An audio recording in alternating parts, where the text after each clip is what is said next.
ደስ የሚል ነበር አይደለ? ውይይቱ አሪፍ ነበረ። ኖርማል አልተመጣጠኑም። አልተመጣጠኑም። የምር ለመናገር በጣም አድቫንስድ ነው። የእንትና የሳላ አካሄድ አድቫንስድ ነው። በነገራችን ላይ የታለፈ ነገር አንድ ነገር ልንገራችሁ፣ የእውነት ለመናገር ማለት ነው። የሰማዕቱ ብራና የሚገርም መጽሐፍ ነው። ወላሂ አላህ ሻሂዴ ነው። ከልቤ ነው የማወራው። አንብቡት ራሱ ማለት ነው። አምጥቼ ያሳያቸዋለሁ ከፈለጋችሁ ማለት ነው። እኔ ራሴ አስልኬ ከኢትዮጵያ ነው ያስመጣሁት እሱን መጽሐፍ ማለት በስነ ስርዓት ማለት ነው። የምር በጣም አድቫንስድ ነው። በጣም እኔ የቃላት ለቀማ ጎበዝ ነኝ። በእንትን ላይ የክሪቲክ በማድረግ የቃላት ለቀማ ራሱ ሞከርኩኝ። ራሱ የቃላት ለቀማ ራሱ አላገኘውም። አንደኛ ነገር በደንብ የተሰራ ነው። እንዴት እንደሆነ አላውቅም። እኔ ራሴ የራሴን መጽሐፍ ወላሂ ነው የምላችሁ ሳነበው ድጋሚ መጽሐፉ እጄ ላይ ገብቶ ሳነበው የሆነ ነገር አገኝበታለሁ። የቃላት ለቀማ የራሴ ነገር ግን የቃላት ለቀማ ላገኝ አልቻልኩም። ሶርስ አጠቃቀሱ አሪፍ ነው። ኦርደር አደራረጉ አሪፍ ነው። የተዘበራረቀ ነገር ምንም ነገር የለውም።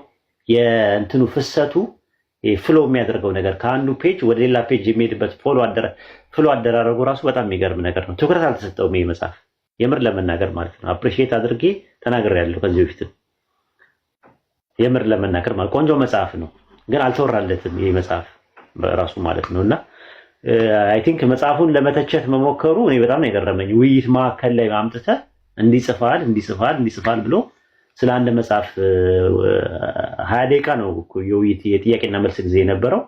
በ20 ደቂቃ ውስጥ እርግጠኛ ነኝ ከ15 ደቂቃ በላይ ያወራው ስለ መጽሐፉ ነው። ይናደዳል፣ ውሸታም ይላል ምናምን ነገር ብዙ ነገር ነው እያለው ያለው ማለት ፐርሰናሊ ነው አታክ ሲያደርገው የነበረው ማለት ነው። ግን ያንን ሁላ ችሎ ሳይናደድ ምንም ሳይል በቃ እየሳቀ ፈገግ እያለ በማሳለፉ በጣም ትልቅ ነገር ነው ራሱ ማለት ነውና በጣም እንትን ነው አሳፋሪ ነው። ለምንድን ነው ራሳችንን ግምት ውስጥ የምናስገባው?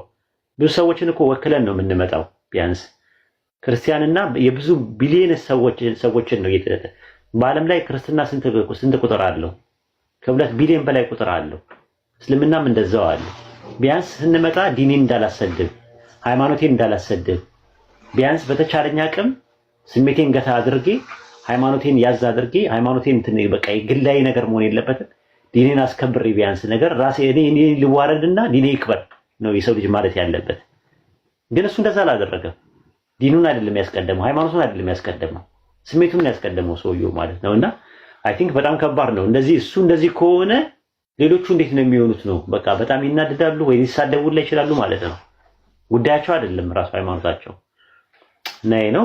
ጥሩ ጊዜ ነበረ። ኢንሻአላህ እስቲ ያውሩ እነ ሳቢርን በፊት ብቻ ለመጨመር ያክል በቃ በደንብ ተገልጿል። ያው ባይዘው መጽሐፉ ማለት ነው ያነበበው ሰው ነው የሚረዳው ማለት ነው። ከመጀመሪያው ጀምሮ አብቶ መጽሐፍ ቅዱስ ላይ ያሉትን ፖይንቶች እያንዳንዱ ነው ላይክ ቴክስቹዋሊ የሚለየው ወይም ደግሞ የሚያጠናውና ሁላችሁም ካነበባችሁት ፕሊስ አንብቦት ደግፋችኋለሁ፣ መክራችኋለሁ።